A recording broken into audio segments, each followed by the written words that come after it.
নাই, সে পুরুষ হলো কাপুরুষ। নিজের আত্মমর্যাদা থাকতে হবে। সাহাবীদের কতটা আত্মমর্যাদা ছিল, সাহাবীদের কতটা গায়রত ছিল যে তারা তাদের নিজের স্ত্রীর নাম অন্য কাউকে প্রকাশ করতো না। নিজের স্ত্রীর নাম, যে আমার স্ত্রীর নাম অমুক, এই কথাটা তারা অন্য কাউকে প্রকাশ করতো না। আর আজকে আমরা নিজেদের স্ত্রীকে, আজকে বিবাহ হয়েছে আর আমরা সেলফি তুলে সেটা সঙ্গে সঙ্গে সোশ্যাল মিডিয়ায় আমরা পোস্ট করে দিছি। আর সেটা দেখে এলাকার যত যুবক আছে, তোমার ফ্রেন্ড লিস্টে যত ফ্রেন্ড আছে, সবাই তোমার বউকে, তোমার স্ত্রীকে সবাই দেখছে। এটা কি করছে? তুমি তোমার স্ত্রীকে জেনার জায়গায় তুমি বসিয়ে দিয়েছো।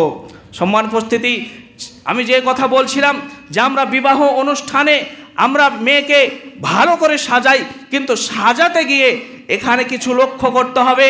আমরা যেই কাণ্ডগুলো করে থাকি, যেই কাজগুলো করে থাকি, একজন মহিলা সুন্দরী হয়ে সাজবে এই কথাই ঠিক।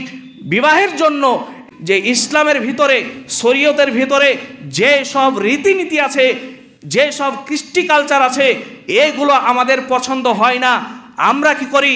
এটাকে মডার্ন করার জন্য আমরা হিন্দুদের, আমরা খ্রিস্টানদের, আমরা অমুসলিমদের যে কৃষ্টি কালচার আছে, তাদের যে আচার নাচার আছে, সেগুলো আমরা আমাদের এই ধর্মের মধ্যে দুই জায়গার আয়াত পড়েছি। বিশ্বনবী মুহাম্মদুর রাসূলুল্লাহ সাল্লাল্লাহু আলাইহি ওয়াসাল্লামের দুইখানা হাদিস পড়েছি। এই আয়াত এবং হাদিসকে কেন্দ্রবিন্দুর মধ্যে রেখে আমরা যে আলোচনা ধারাবাহিক শুনছিলাম, আদর্শ পরিবার উল্লেখিত বিষয়ের উপরে আজকে আমরা আমাদের আলোচনার ষষ্ঠম পর্ব, 6 নম্বর পর্ব আমরা আলোচনা করব। সম্মানিত মুসল্লিবৃন্দ, আজকে ডিসেম্বর মাসের 27 তারিখ।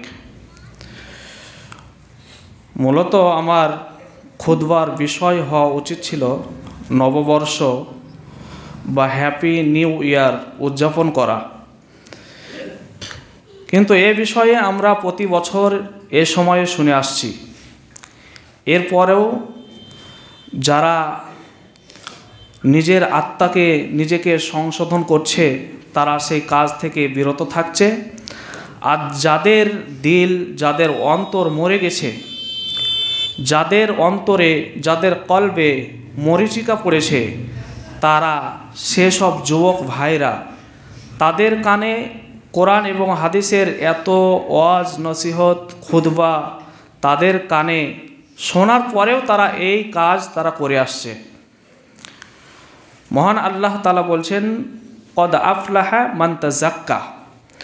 সে ব্যক্তি পরিত্রাণ পেল, সে ব্যক্তি নিজেকে সংশোধন করতে পারল, যে তার আত্মাকে পরিশুদ্ধ করতে পেরেছে, সে ব্যক্তি হলো সফল কাম। তাহলে আমরা যদি নিজেকে পরিবর্তন না করি, মহান নবী করিম সাল্লাল্লাহু আলাইহি ওয়াসাল্লাম তিনি বলছেন যে আল্লাহ তাআলা সেই জাতিকে বা সেই মানুষকে ততক্ষণ না পর্যন্ত পরিবর্তন করেন না, যতক্ষণ না পর্যন্ত সে নিজেকে পরিবর্তন হওয়ার চেষ্টা না করে। তাহলে যুবক ভাইদেরকে যারা হ্যাপি নিউ ইয়ার, 25শে ডিসেম্বর বড়দিন, খ্রিস্টমাস ডে যারা পালন করছে, তাদেরকে প্রতি বছরে এ সময়ে বলা হচ্ছে যে মান তাশাব্বাহা বিকওমিন ফাহুয়া মিনহুম। যারা বিজাতিদের ধর্মকে, বিজাতিদের ধর্ম উৎসবকে যারা পালন করবে, তাদের হাসর নাসর তাদের সঙ্গেই হবে। 25শে ডিসেম্বর মূলত এটা খ্রিস্টানদের উৎসব, কিন্তু 25শে ডিসেম্বরে আমাদের ঘরের ছেলে মেয়েরা এই দিনে কেক খাওয়া, এই দিনে বড়দিন পালন করা যদি তারা করে থাকে, তাহলে আল্লাহ রসুল সাল্লাল্লাহু আলাইহি সাল্লামের ভাষায় তারা হলো খ্রিস্টান এবং খ্রিস্টানের সঙ্গে তার হাসর নাসর হবে।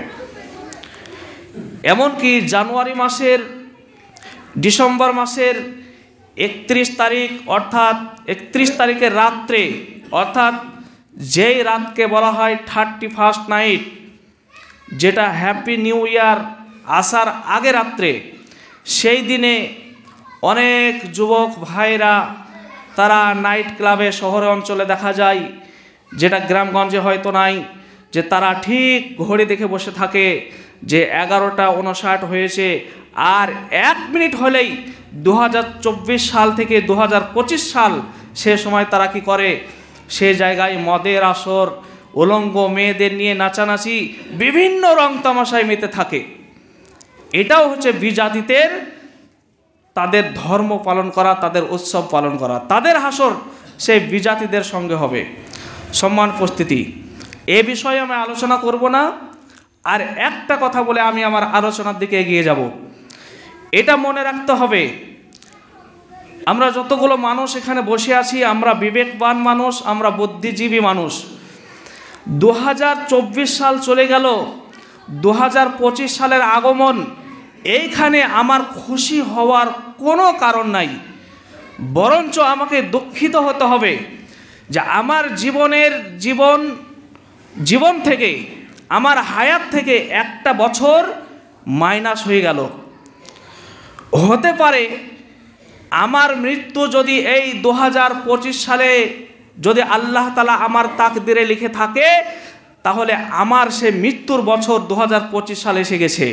এখানে দুঃখ হওয়ার কোনো, খুশি হওয়ার কোনো কারণ নাই, বরঞ্চ এটা আফসোস করতে হবে, আল্লাহ তাআলার কাছে অনুতপ্ত হতে হবে যে আমার জীবন থেকে একটা বছর চলে গেল, আর এই এক বছরে 2024 সালের 1 জানুয়ারি থেকে 2024 সালের 31 ডিসেম্বর পর্যন্ত এই 12টি মাস আমি কতটা ভালো কাজ করেছি, আমি কতটা পুণ্যের কাজ করেছি, আমি কতটা নেকির কাজ করেছি, কতটা গুনাহের কাজ করেছি, এটা আমাদেরকে কি করতে হবে, আত্মপরীক্ষা, নিজের হিসাব নিজেকে করতে হবে যে একটা বছর আমার জীবন থেকে চলে গেল, এই একটা বছরে আমি কতটা ভালো কাজ করেছি।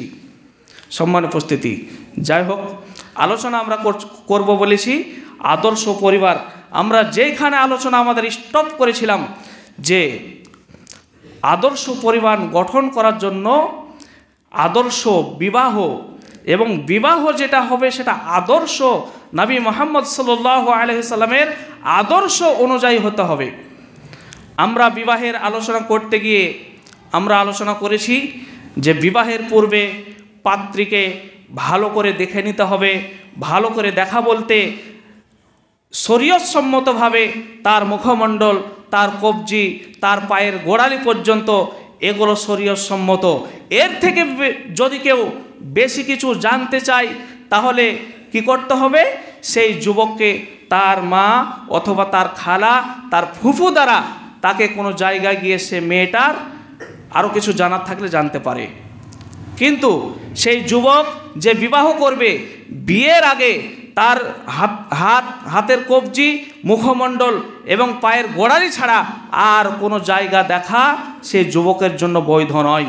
কিন্তু বর্তমান সমাজে আজকে আমাদের বিবাহ হবে, সামনে 6 মাস পরে আজকে লগন হয়ে গেল মানে আমরা কি করি, ছেলে মেয়ে উভয়ের নাম্বার নিয়ে নেয়। তারপরে তারা কি করে, বিজাতিদের যে হানিমুন বলে, আমরা হয়তো বয়স্ক মানুষ অনেকে জানি, অনেকে জানিয়ে না, যে আমরা যে হানিমুন, যেটা যে আমাদের যুবকেরা কি করে, যে মেয়েটার সঙ্গে সামনে জুলাই মাসে বিবাহ হবে বা আগস্ট মাসে বিবাহ হবে, 6-7 মাস আগে তার নাম্বারকে কালেক্ট করে, চলো আমরা পার্কে ঘুরতে যাই, চলো কলকাতা যাই, চলো অমুক জায়গায় যাই। বিবাহ এখনও হয়নি, তার আগে তারা কি করে, উভয়ে তারা মেলামেশা করে। বিবাহের আগে ঘুরতে নেওয়া যাওয়া, সেই মেয়েটা এখনও তার জন্য হালাল হয়নি, যতক্ষণ না পর্যন্ত ইমাম সাহেব তার বিবাহের খুতবা না পড়বে, ততক্ষণ পর্যন্ত সে মেয়েটা তার জন্য হালাল হয়নি। এমনকি তার সঙ্গে যদি সে ফোনে কথা বলে থাকে, সেই ফোনে কথা বলাটাও তার জেনা। সম্মান উপস্থিতি, তাই আমরা বলছিলাম যে বিবাহের আগে মেয়েটাকে ভালো করে দেখতে হবে। নবী মুহাম্মদ সাল্লাল্লাহু আলাইহি সাল্লাম আয়েশা রাদিয়াল্লাহু আনহা যে হাদিসটা বলছেন, যে নবী মুহাম্মদ সাল্লাল্লাহু আলাইহি ওয়াসাল্লাম তিনি আয়েশা রাদিয়াল্লাহু আনহাকে বলছেন, আয়েশা, তোমাকে বিবাহ করার আগে আমি রাত্রে স্বপ্নে দেখলাম যে ফেরেশতা জিবরাইল কি করলেন, যে তোমাকে একটা চাদরের ভিতরে মুড়িয়ে এইভাবে আমার সামনে উপস্থিত করলেন। যে চাদরটা আমি সরিয়ে দেখলাম, যে চাদরটা সরিয়ে দেখলাম, দেখি তুমি আয়েশা, আর বিবাহের আগে ফেরেশতা জিবরাইল তোমাকে আমাকে দেখিয়েছিলেন। তাহলে নবী মুহাম্মদ সাল্লাল্লাহু আলাইহি সাল্লাম আয়েশা রাদিয়াল্লাহু আনহাকে বিবাহ করার পূর্বে স্বপ্নে দেখেছিলেন, এবং ফেরেশতা জিবরাইল আমিন তিনি আয়েশা রাদিয়াল্লাহু আনহাকে তিনি স্বপ্নের মাধ্যমে নবী মুহাম্মদ সাল্লাল্লাহু আলাইহি সাল্লামকে দেখিয়েছিলেন। এবার আসুন, যে বিবাহের পূর্বে একজন আরেকজনকে প্রস্তাব করবে, এই প্রস্তাব নারী কন্যার পক্ষ থেকে অথবা ছেলেদের পক্ষ থেকে, উভয় পক্ষ থেকে হতে পারে। এটা মনে করা যাবে না যে মেয়েদের পক্ষ থেকে প্রস্তাব করা যাবে না। আমরা যদি কন্যা পক্ষ প্রস্তাব করি তাহলে আমরা ছোট হয়ে যাব, বা ছেলে পক্ষ ভাবছে যে আমরা যদি প্রস্তাব করি তাহলে হয়তো আমরা ছোট হয়ে যাব। এখানে নারী এবং পুরুষ, কন্যা পক্ষ এবং পুত্রপক্ষ উভয় পক্ষকে প্রস্তাব করতে পারে। যেমন যে হাদিসটা আমরা আলোচনা করেছি, নবী মুহাম্মদ সাল্লাল্লাহু আলাইহি সাল্লাম তিনি মজলিসে বসে আছেন সাহাবীদেরকে নিয়ে, একজন মহিলা, যে মহিলা এসে সরাসরি আল্লাহ রসুলকে তার নিজের বিবাহের জন্য তিনি কি করছেন, প্রস্তাব করছেন। আল্লাহ রসুল, আমি আপনাকে বিবাহ করতে চাই, আপনি আপনার মতামত বলেন। আল্লাহ রসুল সাল্লাল্লাহু আলাইহি সাল্লাম তিনি তার মাথা থেকে পা পর্যন্ত সারা শরীর তাকিয়ে দেখলেন, তারপরে তিনি নীরব থাকলেন, যে হাদিসটা আমরা পূর্বে আলোচনা করেছি। পরেক্ষণে আল্লাহ রসুল সাল্লাল্লাহু আলাইহি সাল্লাম এমন একজন সাহাবীর সঙ্গে বিবাহ দিয়েছিলেন যে সাহাবীর বাড়িতে লোহার আংটি পর্যন্ত ছিল না। আল্লাহ রসুল তাকে কোরআনের কিছু সূরা শিখিয়ে দিতে বলেছিলেন। এই আলোচনা আমরা আগে শুনেছি। তাহলে প্রস্তাব করতে হবে, সেটা নারী এবং কন্যাপক্ষ অথবা ছেলেপক্ষ উভয় পক্ষ থেকে হতে পারে। সম্মান উপস্থিতি, এবার আসুন, যে আমরা যখন বিবাহ পাকা করব, বিবাহর দিনক্ষণ যখন আমরা করব, বিবাহর দিনক্ষণ করার আগে আমরা কি করি, যে আশীর্বাদ যে অনুষ্ঠান করি এবং সেখানে আংটি বদল হয়, সেখানে আংটি বদল হয়। এই যে কৃষ্টি কালচার, এটা আমরা অমুসলিমদের কাছে থেকে আমরা আমাদের মুসলিম ঘরে নিয়ে এসেছি, যে সেই দিনে উৎসব করতে হবে। ছেলে এবং মেয়েকে তাদের এখনও বিবাহ হয়নি, তাদের এখনও সম্পর্ক হালাল হয়নি, অথচ আমরা আংটি বদল আশীর্বাদ অনুষ্ঠান করছি। এই আশীর্বাদ অনুষ্ঠান হিন্দুরা করে, আর সেই হিন্দুদের সেই আশীর্বাদ অনুষ্ঠান যেখানে আংটি বদল করতে হবে, যাদের মধ্যে আমাদের মুসলমানদের একটু টাকা পয়সা আছে, আমরা নিজেদের আভিজাত্য দেখাতে গিয়ে আমরা কি করি, এই সব হিন্দুদের বিজাতিদের এই সব অনুষ্ঠান করে থাকি। আপনি যদি এই অনুষ্ঠান করে থাকেন তাহলে এই অনুষ্ঠানের মাধ্যমে আপনার পরিবারের, আপনার আহালের বরকত সেইখান থেকে শেষ হয়ে যাবে। আপনার পরিবার, আপনার আহাল কখনোই আদর্শ হতে পারে না।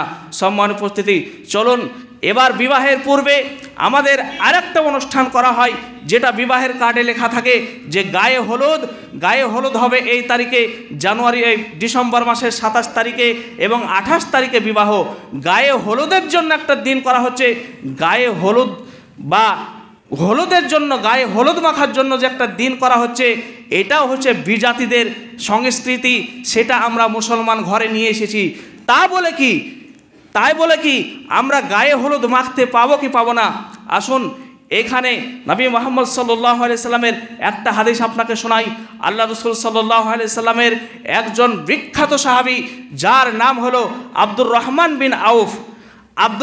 বিন আউফ, তিনি মুহাম্মদ সাল্লাল্লাহু আলাইহি সাল্লামের কাছে তিনি এসেছেন কোনো কাজে। আব্দুর রহমান বিন আউফ, তার গায়ে একটা চাদর আছে, চাদরের এক কোণে বা এক জায়গায় কিছু হলুদের দাগ আছে। তা আল্লাহ রাসূল সাল্লাল্লাহু আলাইহি সাল্লাম আব্দুর রহমান বিন আউফকে বলছেন, আব্দুর রহমান, তোমার চাদরে তো হলুদের দাগ, এর কারণ কি? তখন আব্দুর রহমান বিন আউফ তিনি বলছেন রাদিয়াল্লাহু আনহু, তিনি বলছেন, আল্লাহ রাসূল, আমি বিবাহ করেছি, যার কারণে আমার এই চাদরে হলুদের দাগ লেগেছে। এই হাদিস থেকে ওলামাদের, মাশায়েখদের ফতোয়া হলো যে কোনো যুবক বিবাহের আগে যদি সে হলুদ মাখতে চায় তবে সে হলুদ মাখতে পারে, তবে হলুদ মাখার জন্য তার 17 বছর বয়সী, 18 বছর বয়সী চাচাতো বোন, 18 বছর বয়সী যুবতী খালাতো বোন, 18 বছর বয়সী তার মামাতো বোন তার গায়ে যেন হাত না দেয়। আমাদের ঘরে কি হয়, যারা ভাবিরা কি করে দেবরদের গায়ে হাত দিয়ে কি করে হলুদ মাখিয়ে দেয়। খালাতো বোন সে ভাবছে আমার ফুফতো ভাই, আমি হলুদ মাখিয়ে দিলাম তো কি হলো না। যুবক, তুমি শুনে রাখো, তোমার খালাতো বোন, তোমার মামাতো বোন, তোমার চাচাতো বোন যে যুবতী হয়ে গেছে, সাবালিকা হয়ে গেছে, সে তোমার শরীরে স্পর্শ করতে পারবে না। নবী মুহাম্মদ সাল্লাল্লাহু আলাইহি সাল্লাম এটা নিষেধ করেছে। তুমি যদি হলুদ মাখতে চাও তাহলে তুমি তোমার মাকে বলো যে মা আমি হলুদ মাখতে চাই। তুমি তোমার মায়ের কাছে, যেগুলো তোমার জন্য মাহরাম মহিলা, যাদেরকে বিবাহ করা চিরতরে হারাম, যেমন মা, খালা, ফুফু, এগুলো হলো মাহরাম মহিলা, এদেরকে বিবাহ করা আল্লাহ সুবহানাহু ওয়া তাআলা তিনি চিরতরে হারাম করে দিয়েছেন যে এই মহিলাগুলোকে তারা কোনোদিন বিবাহ করতে পারবে না। যারা মাহরাম মহিলা, সেই মাহরাম মহিলাকে দেখে নিয়েছে তুমি কি করো, তোমার শরীরে তুমি হলুদ মাখো, তবেই তোমার জন্য হলুদ মাখা বৈধ। অনুরূপ একজন যুবতী তার বিয়েতে সেও কোনো ভাইয়ের দ্বারা, চাচাতো মামাতো ভাইয়ের দ্বারা সে তার গায়ে হলুদ মাখতে পারে না। সে তো পুরুষদের দ্বারা হলুদ মাখতে পারে না, এমনকি তার বান্ধবীদের হাত দিয়ে তারা হলুদ মাখতে পাবে না। কেন? নবী মুহাম্মদ সাল্লাল্লাহু আলাইহি সাল্লাম বলেছেন যে একজন মহিলার শরীর আরেকজন মহিলা যেন না দেখে, একজন মহিলার শরীর আরেকজন মহিলা যেন না দেখে। মহিলাদের শুধু পুরুষদের কাছে পর্দা করা বৈধ নয়, বরং মহিলাদের কাছে পর্দা করতে হবে। নবী মুহাম্মদ সাল্লাল্লাহু আলাইহি সাল্লামকে এর কারণ জিজ্ঞাসা করা হলো। নবী মুহাম্মদ সাল্লাল্লাহু আলাইহি সাল্লাম তিনি বললেন যে একজন মহিলা আরেকজন মহিলার দেহ, তার শরীর দেখতে পাবে না, এই কারণে যে একজন মহিলা আরেকজন মহিলার, তার বান্ধবীর যখন সে তার শরীর দেখবে, তার শরীরের গঠন দেখবে, তার শরীরের গঠন দেখে যখন সে তার স্বামীর কাছে প্রকাশ করবে যে আমার বান্ধবী অমুক, তার গায়ে আমি হলুদ মাখিয়ে এসেছি, তার শরীরের গঠন এই, তখন তার বান্ধবীর স্বামী কল্পনার চোখে তাকে নিয়ে ভাববে, আর যখনই তার স্বামী ভাববে তার স্বামীর এটা জেনা হবে। এই কারণে বৈজ্ঞানিকের ওপর বড় বৈজ্ঞানিক মুহাম্মদ সাল্লাল্লাহু আলাইহি সাল্লাম এই কারণে তিনি নিষেধ করে গেছেন যে মহিলাদের গায়ে তারা কি করবে না, তাদের যে নির্দিষ্ট যে লজ্জাস্থান, সেই লজ্জাস্থান মহিলাদের স্পর্শ করবে না। তাহলে এইগুলো আমাদের সমাজে হয়ে আসছে, আমাদের মুসলমান ঘরে হয়ে আসছে। এই কারণে আমাদের পরিবার থেকে বরকত নষ্ট হয়ে গেছে। কেন নষ্ট হয়ে গেছে? যে আমরা মনে করেছি যে ইসলামের ভিতরে, শরীয়তের ভিতরে যে সব রীতিনীতি আছে, যে সব কৃষ্টি কালচার আছে, এগুলো আমাদের পছন্দ হয় না। আমরা কি করি, এটাকে মডার্ন করার জন্য আমরা হিন্দুদের, আমরা খ্রিস্টানদের, আমরা অমুসলিমদের যে কৃষ্টি কালচার আছে, তাদের যে আচার নাচার আছে, সেগুলো আমরা আমাদের এই ধর্মের মধ্যে নিয়ে আসি। আপনি মনে রাখুন যে মুহাম্মদ সাল্লাল্লাহু আলাইহি সাল্লাম তিনি হলেন সব থেকে বেশি মডার্ন। কেন? আল্লাহ সুবহানাহু ওয়া তাআলা বলছেন লাকাদ কানা লাকুম ফি রাসূলিল্লাহি উসওয়াতুন হাসানা। দুনিয়ার মানুষ তোমরা শুনে রাখো, তোমাদের জন্য উত্তম আদর্শ, তোমাদের জন্য উত্তম মডেল, তোমাদের জন্য উত্তম স্টাইল বানানো হয়েছে যে মুহাম্মদ সাল্লাল্লাহু আলাইহি ওয়াসাল্লামের আদর্শকে মুহাম্মদ সাল্লাল্লাহু আলাইহি সাল্লাম যেইভাবে, যেই পন্থায়, যে পদ্ধতি আমাদেরকে শিখিয়ে দিয়েছেন, আমাদেরকে সেই পথ, সেই মত, সেই পন্থা আমাদেরকে অবলম্বন করে চলতে হবে। আল্লাহ সুবহানাহু ওয়া তাআলা তিনি বলেছেন ওয়া আতিউল্লাহ ওয়া আতিউর রাসূল, তোমরা কি করো, আল্লাহর ইতাআত করো, তোমরা আল্লাহর অনুগত্য করো, আর তোমরা কি করো, রসুলের অনুগত্য করো। ওয়ালা তুবতিলু আমালাকুম, আর তোমরা তোমাদের আমলকে বরবাদ করে দিও না। সম্মানিত উপস্থিতি, তাহলে গায়ে হলুদ যদি মাখতে চাই, যারা মাহরাম মহিলা, যুবকেরা যদি মাখতে চায়, মাহরাম মহিলা দ্বারা মাখবে। আর যুবতী সে যদি গায়ে হলুদ সে তার গায়ে লাগাতে চায়, তাহলে মাহরাম মানে তার নিজের খালা অথবা নিজের ফুফু, তাদেরকে দিয়ে তার শরীরে কি করবে, সে তার গায়ে হলুদ মাখতে পারে। সম্মানিত উপস্থিতি, এবার আসুন আমরা বিবাহের জন্য যে নির্দিষ্ট দিন করি, সেই বিবাহে আমাদের কিছু ভুল হয়ে থাকে, আমরা কিছু বিজাতিদের সাদৃশ্য কী করি, অনুসরণ করি। এই বিবাহের দিনে আমরা কন্যাকে, আমরা বউকে, বধূকে ভালো করে সাজিয়ে এমন একটা স্টেজের মতো একটা জায়গা করে সেখানে সোফা রেখে সেখানে সে কী করা হয়, সেই মেয়েটাকে বসানো হয়, আর সেখানে যত এলাকার যুবক আছে সব দেখছে, আর সেটা ছবি তুলছে, আর ছবি তুলে সেটা সোশ্যাল মিডিয়ায় পোস্ট করছে। শুনে রাখো যুবক, তোমার নিজের গায়রত থাকতে হবে, তোমার নিজের আত্মমর্যাদা থাকতে হবে। আল্লাহ রসুল সাল্লাল্লাহু আলাইহি সাল্লাম বলেছেন, যেই পুরুষের গায়রত নাই সেই পুরুষ হলো কাপুরুষ, যেই পুরুষের গায়রত নাই সেই পুরুষ হলো কাপুরুষ। নিজের আত্মমর্যাদা থাকতে হবে। সাহাবীদের কতটা আত্মমর্যাদা ছিল, সাহাবীদের কতটা গায়রত ছিল যে তারা তাদের নিজের স্ত্রীর নাম অন্য কাউকে প্রকাশ করতো না। নিজের স্ত্রীর নাম, যে আমার স্ত্রীর নাম অমুক, এই কথাটা তারা অন্য কাউকে প্রকাশ করতো না। আর আজকে আমরা নিজেদের স্ত্রীকে, আজকে বিবাহ হয়েছে আর আমরা সেলফি তুলে সেটা সঙ্গে সঙ্গে সোশ্যাল মিডিয়ায় আমরা পোস্ট করে দিচ্ছি, আর সেটা দেখে এলাকার যত যুবক আছে, তোমার ফ্রেন্ড লিস্টে যত ফ্রেন্ড আছে, সবাই তোমার বউকে, তোমার স্ত্রীকে সবাই দেখছে। এটা কি করছে, তুমি তোমার স্ত্রীকে জেনার জায়গায় তুমি বসিয়ে দিয়েছো। সম্মান উপস্থিতি, আমি যে কথা বলছিলাম যে আমরা বিবাহ অনুষ্ঠানে আমরা মেয়েকে ভালো করে সাজাই, কিন্তু সাজাতে গিয়ে এখানে কিছু লক্ষ্য করতে হবে। আমরা যেই কাণ্ডগুলো করে থাকি, যেই কাজগুলো করে থাকি, একজন মহিলা সুন্দরী হয়ে সাজবে এই কথাই ঠিক। বিবাহের জন্য একজন মহিলা তাকে সুন্দরী হয়ে সাজতে হবে, কিন্তু যেইভাবে ইসলাম সাজতে বলেছে সেইভাবে তাকে সাজতে হবে। সাজার নাম করে আমরা পার্লারে গিয়ে, এমন পার্লার যেখানে ছেলেরা কাজ করে, পুরুষদের দ্বারা আমরা আমাদের মুখটাকে, আমাদের ঘরের মেয়েরা তারা বেলডাঙাতে দামি পার্লারে গিয়ে যেখানে পুরুষ কর্মচারী আছে, পুরুষ ছেলে তারা কাজ করে, তারা কি করছে, তার গালে এই স্কিনে সে কি করছে, মালিশ করছে। সে আপনি বলুন যে একজন যুবতী, টকবকে যুবতী, তার গালে, তার এই মুখমণ্ডলে যদি একটা পুরুষ হাত লাগায় এই পার্লারের ভিতরে, তাহলে সেই পুরুষটাকে নিজেকে ঠিক রাখতে পারবে কিনা বলুন। সম্মান উপস্থিতি, কথা আপনাকে শুনতে খারাপ লাগতে পারে, কিন্তু বর্তমান সমাজে, বর্তমান সোসাইটিতে যেই ঘটনা ঘটছে আমি আপনাদেরকে সেই কথাই বলছি, যে পার্লারে গিয়ে সেই মেয়েটা কি করছে, তার এই ভুরোকে চেঁচে চেঁচে, এই যে ভুরো আছে সেটাকে চিকন করছে। দাঁত যদি বড় থাকে দাঁতটাকে ছিলে ছিলে দাঁতটাকে সমান সাইজে নিয়ে আসছে। আর কি করছে, যে তারা মুখের উপরে এমন প্লাস্টিক টাইপের মেকআপ লাগাচ্ছে যে তার পুরো রূপকে সে পরিবর্তন করে দিচ্ছে। আল্লাহ রসুল সাল্লাল্লাহু আলাইহি সাল্লাম বলেছেন যে আল্লাহ তাআলার যে নির্দিষ্ট যে রূপ আমাদেরকে দিয়েছেন সেটা কখনোই পরিবর্তন করা যাবে না। মহিলারা কি করছে, তারা নিজের চুলের জায়গায় পরচুল, অন্যজনের চুল লাগিয়ে সেখানে তাদের রূপ প্রদর্শনকে বৃদ্ধি করছে। এগুলো কিন্তু সাজা যাবে না, আর এগুলো সাজা ইসলাম কখনোই অনুমোদন দেয় না। আপনাকে যেভাবে সাজতে হবে, যেমন হাদিসের মধ্যে এসছে মেহেদি লাগাতে হবে। মেহেদি তো আপনি হাতে দিবেন, পায়েও দিতে পারেন, মেহেদি দিতে হবে।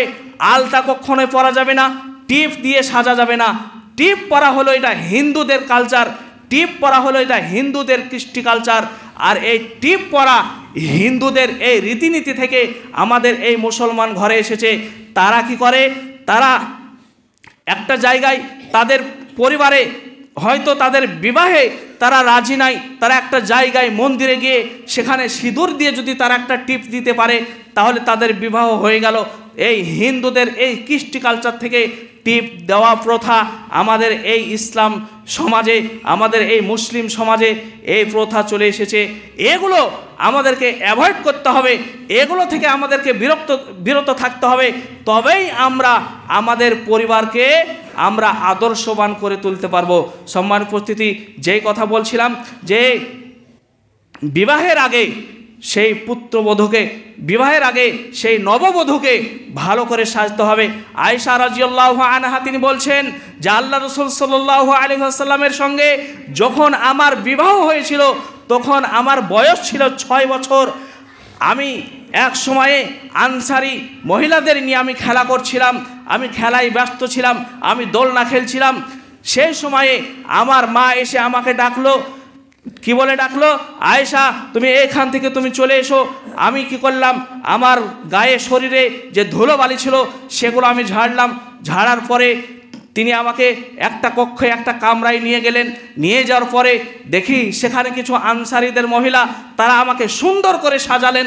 সুন্দর করে সাজানোর পরে তারা এই ঘর থেকে অন্য একটি ঘরে আমাকে নিয়ে গেলেন। সঙ্গে আমার মা এবং আসমা বিনতে ইয়াজিদ রাদিয়াল্লাহু আনহা, তিনি আমার সঙ্গে আছেন। যখন আমি সেই ঘরে প্রবেশ করলাম, আমাকে যখন সুন্দরী করে সাজানো হলো, সাজানোর পরে সেই ঘরে প্রবেশ করতেই দেখি যে আল্লাহ রসুল সেই ঘরে দাঁড়িয়ে আছে। আয়েশা রাদিয়াল্লাহু আনহা তিনি বলছেন, আল্লাহ রসুলকে আমি এতটা সামনাসামনি জীবনে আর কোনোদিন দেখিনি।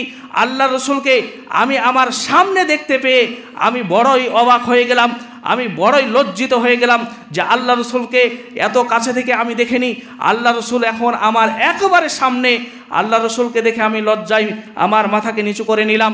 আমার মা আমাকে বলল, আয়েশা তুমি লজ্জা করো না, আল্লাহ রসুল হলো তোমার স্বামী। তখন আনসারি মহিলারা তারা কি করলেন, আমাকে সেই আল্লাহ রসুলের কাছে নিয়ে গেলেন। সেখানে সেই ঘরে, সেটা হলো আমার বাসর ঘর, এবং সেই বাসর ঘরে কিছু মিষ্টির ব্যবস্থা করলেন, কিছু দুধের ব্যবস্থা করলেন। আমার হাতে একটা গ্লাস দেওয়া হলো, সেই দুধ আল্লাহ রসুল আমাকে পান করতে বললেন। আমি সেই দুধ পান করলাম। দুধ পান করার পরে আমি সেই গ্লাস আল্লাহ রসুলকে দিলাম। আল্লাহ রসুল সাল্লাল্লাহু আলাইহি সাল্লাম সেই গ্লাসটাকে নিয়ে তিনি গোটা গ্লাসটা তিনি ঘুরিয়ে ঘুরিয়ে দেখলেন যে কোন জায়গায় আমার ঠোঁটের দাগ আছে। আমি যেই জায়গায় গ্লাসে ঠোঁট লাগিয়ে আমি দুধ পান করেছি, আল্লাহ রসুল ঠিক সেই জায়গায়, আমার ঠোঁট লাগানো জায়গায় আল্লাহ রসুল ঠোঁট লাগিয়ে তিনিও দুধ পান করলেন। তাহলে এই হাদিস দ্বারা জানা যায় যে বিবাহের জন্য সেই কন্যাকে বা নববধূকে সাজাতে হবে, এমন সাজানো যে যাতে করে আমাদের বাড়াবাড়ি না হয়ে যায়।